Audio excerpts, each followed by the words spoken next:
name is Ethan Kaiser. I am a scientist and an atheist, and my question is, since the Bible has been scientifically disproven as far as all the claims, theory of evolution, archaeology, Noah's Ark, Adam and Eve, since we know this didn't happen because of our science nowadays, my question is, how do we have, according to the Bible, how do we have free will if God is this omniscient being that knows everything about us, everything we will do, and he pretty much knows our outcome before we're even created? So he creates us knowing everything we'll do. Since we can't surprise him by our actions, we have no free will. Our choices have been predetermined, and that the act of judgment is completely immoral because he knows what we're going to do. Nothing can surprise him.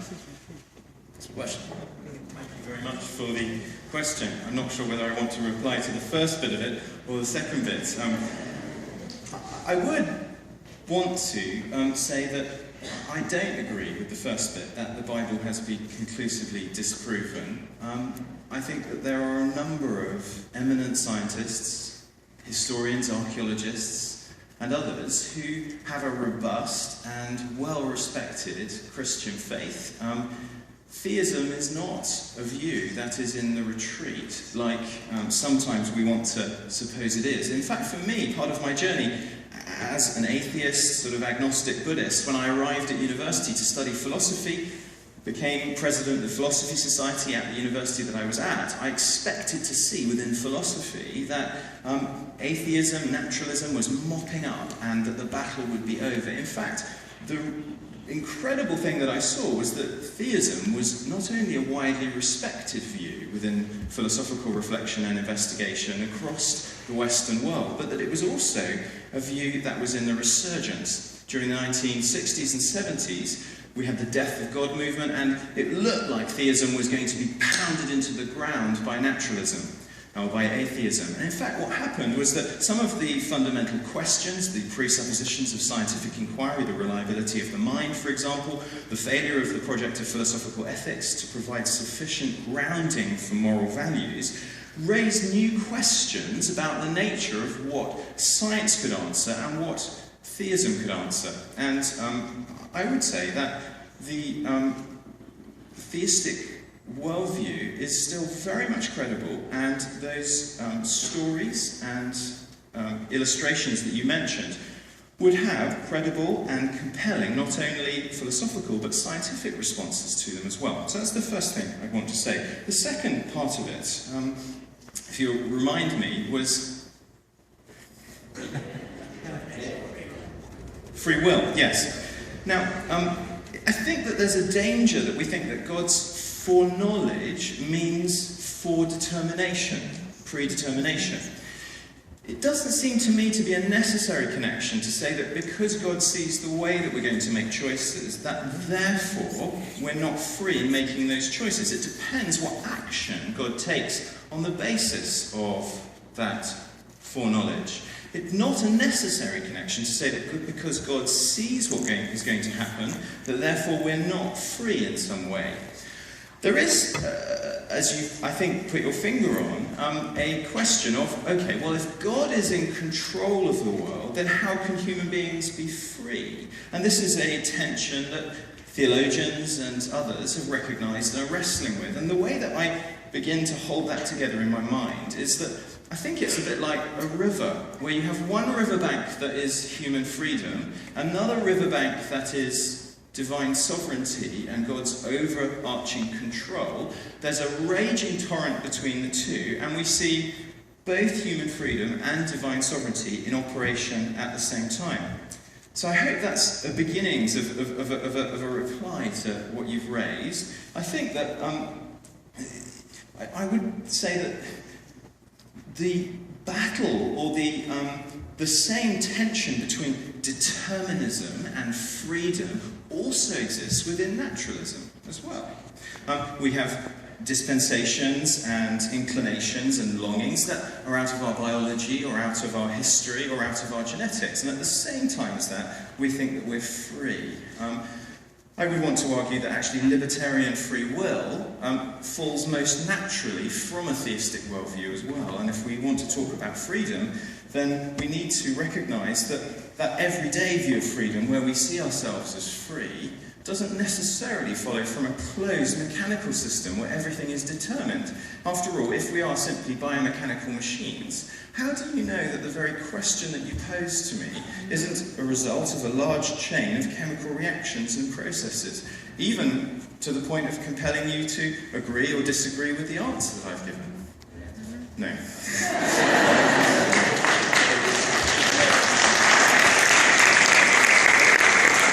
I'll just add real briefly, and it's a great question. It's a great question, and lots of my students and myself, and when I was a student, spent lots of time writing on this question. But to what extent can we have foreknowledge?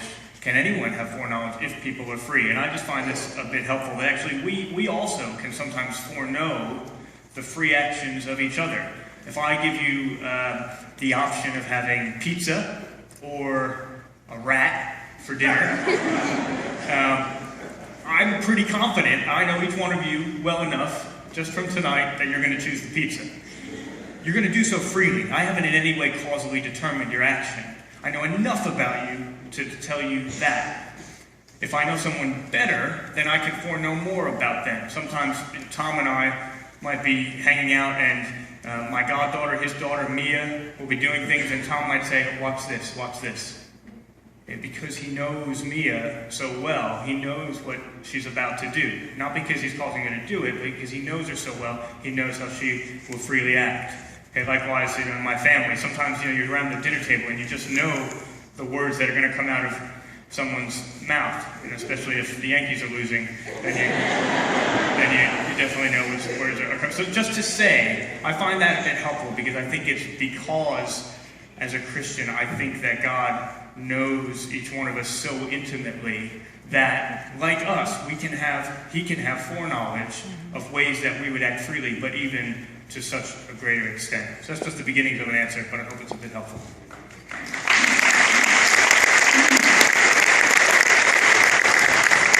I'll give my footnotes to this and then make a closing statement, and we'll call it anyway. We've been on our feet for 2 hours. If you want to continue, we'll be happy to meet with you here. Thank you for the question, and before you go into an auditorium, if you give a sheet of paper and ask us to write 20 possible questions, that'll come. We've never heard a new one in all of these years that go by. They're pretty much the same questions. It's interesting that you began by saying, as an atheist, all of this has been disproved, and so you live with scientific materialism as your worldview. I studied under John Polkinghorne at Cambridge University. You probably know the name. One of the world's leading quantum physicists, who came to exactly the opposite conclusion you did, while being the dean at Queen's College, Cambridge, as a quantum physicist, taking the same data you did. So obviously, for a man of his intellectual ability to come to a different conclusion, one would either have to say he's totally stupid to come to that conclusion, or else his empirical basis. Please don't keep shaking your head. Let me finish so that you can come and talk afterwards. So you'll ask to concentrate what we're saying here. I want to read for you what David Berlinski says about the scientific naturalistic worldview. Do you know who he is?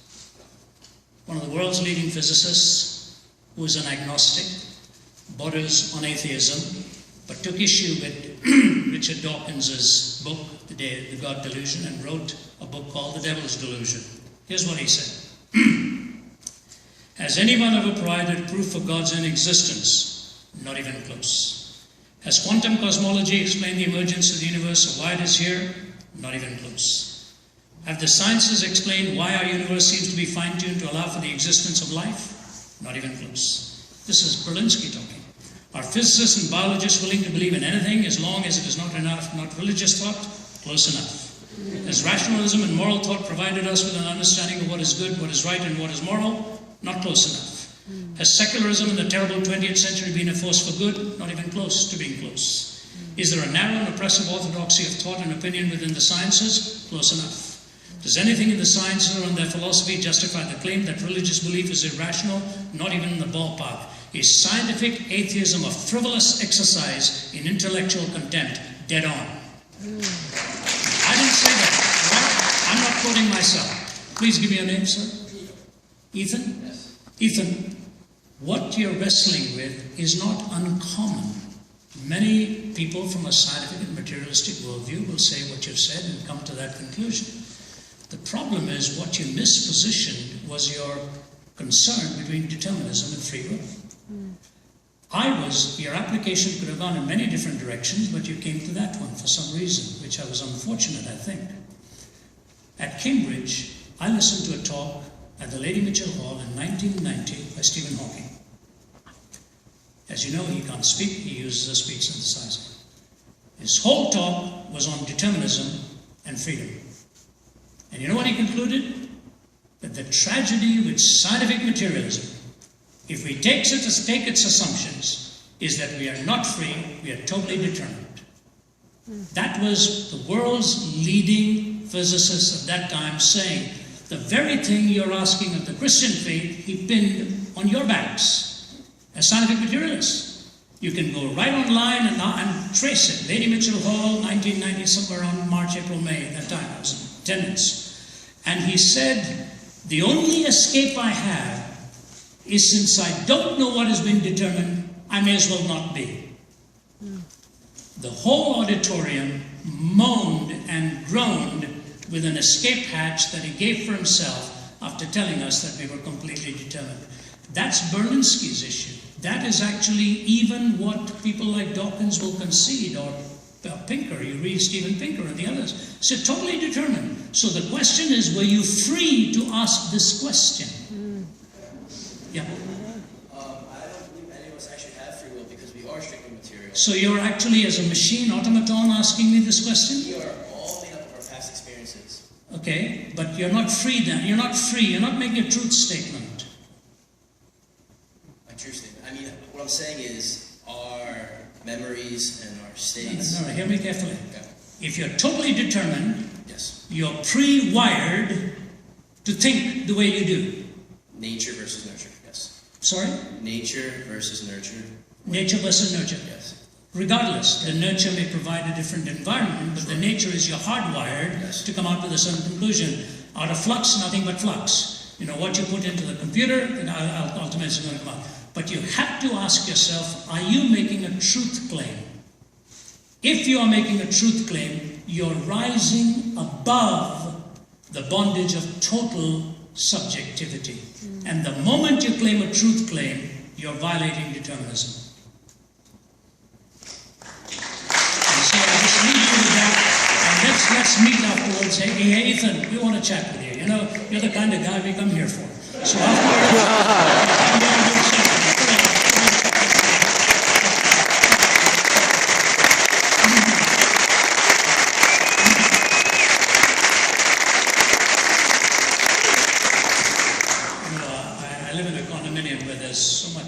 noise that sometimes goes on, and I phoned the property manager and said, you know, when I write, the sound of anything distracts me, and so she said, play some music. I said, what?